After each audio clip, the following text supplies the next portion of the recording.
కూడా ఇప్పుడు పాపం ఆయన చక్కగా చూడొచ్చు, ఎందుకంటే పరదాలు వెనక నేను చూసేదానికి చాలా కష్టం. కాబట్టి ప్రజలు కూడా ఈ రోజు ప్రజలకు చెప్పే మేము పరదాలు కట్టడం లేదు కాబట్టి ఓడిపోయిన 11 సీట్లు గెలిచిన మాజీ ముఖ్యమంత్రిని చూడాలంటే అందరూ వెళ్ళొచ్చు. మీకు పోలీస్ ఆంక్షలు ఉండవు, ఏముండవు. కాబట్టి ఎవరైనా వైసీపీ అభిమానులు అయ్యో ఇన్ని రోజులు మా నాయకుడు చూడలేమని బాధపడే బ్యాచ్ అంతా కూడా మీ నాయకుడిని వెళ్ళి చూడొచ్చు అని కూడా మేము మనవి చేస్తున్నాం. ఇంకొక విషయం కూడా ఏంటంటే ఫస్ట్ ఇప్పుడు వాళ్ళ ప్రకారం, ఎవరి ప్రకారం, వైసీపీ ప్రకారం తెలుగుదేశం విపరీతమైన కూటమి విపరీతమైన దాడులు చేస్తున్నారు మనుషుల మీద అన్నారు. అంటే మీ నాయకుడు జైల్లో ఉంటే పోతావు, నీ కార్యకర్తలకు అన్యాయం జరిగిందని మీ సాక్షి ఊదరగొడుతుంటే వాళ్ళ దగ్గరికి పోవా? వాళ్ళకి అనిపించలేదా? తలలు నరికారు, అది చేసేసారు, ఇళ్లు తగలబెట్టారని మీరు పెద్ద పెద్ద సాక్షిలో రాశారు కదా. ఏం వాళ్ళు పేదోళ్ళా? దానికని వాళ్ళకి అనిపిరా?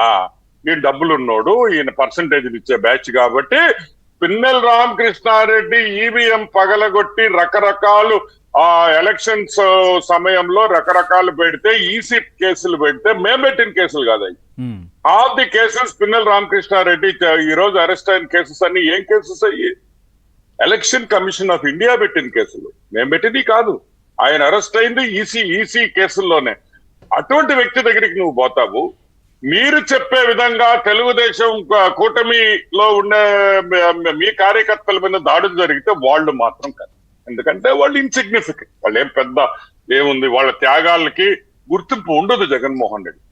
ఏదో ఆ మధ్య రివ్యూ చేస్తూ కూడా వాళ్ళ పార్టీ నాయకులతో కూడా ఏదో చెప్పినట్లున్నారు సార్. ఖచ్చితంగా ఎవరైతే ఈ విధంగా దాడులు చేశారో, ఎవరైతే గాయపడ్డారో లేకపోతే నష్టపోయారో, వీటన్నిటినీ కూడా చూసి మళ్ళీ యాత్ర చేసేటువంటి పరిస్థితి రాబోతుంది.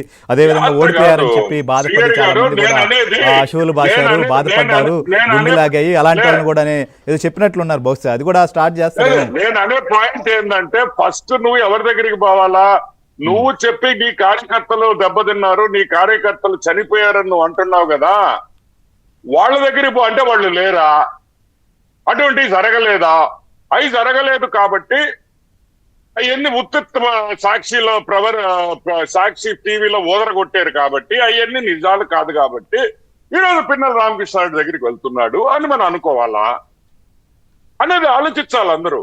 ఇప్పుడు నిజంగా ఆయన చెప్పినట్టు జరిగి ఉంటే, ఆయన చెప్పినట్టు దాడులు జరుగుంటే, ఆయన చెప్పినట్టు అన్యాయాలు జరుగుంటే ఫస్ట్ వాళ్ళ దగ్గరికి పోతాడా? ఏమి జరగండి, పిన్నెల రామకృష్ణారెడ్డి హ్యాపీగా చికెన్ మటన్ ఫిష్ కర్రీ తింటున్నాడు ఆడు జైల్లో.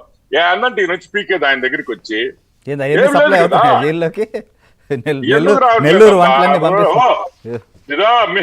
నెల్లూరు ఆదిత్యం అంతా ఆయన స్వీకరిస్తున్నాడు, ఆయన బ్రహ్మాండంగా ఉన్నాడు. ఇప్పుడు మేమడిగేది కార్యకర్తలను వదిలేసి నువ్వు ఈ రోజు పిన్నెల రామకృష్ణారెడ్డి దగ్గరికి వెళ్లాల్సి పోయి భజన చేయాల్సిన అవసరం ఏముంది అనేది మా పాయింట్ ఆఫ్ వ్యూ. ఏవి మీ సొంత బంధువులు పోయినప్పుడు కూడా నువ్వు పోలేదు కదా.